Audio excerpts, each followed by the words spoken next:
Hello industry friends, welcome to IMTEX 2025 to Vollmer booth in Hall 4, C135.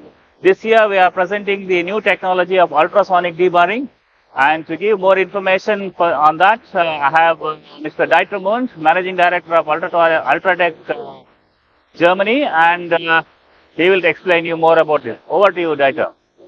Hello, also welcome. I'm Dieter Munz from Germany. I'm the founder of Ultratech Innovation.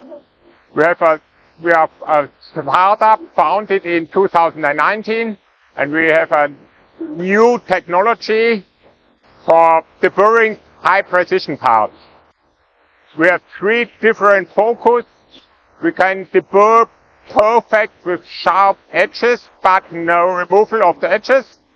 And so if you have parts with only tolerance of a few micrometers, we can debur them without any changes of the part, as well as, for example, medical device industries, implants, and so on.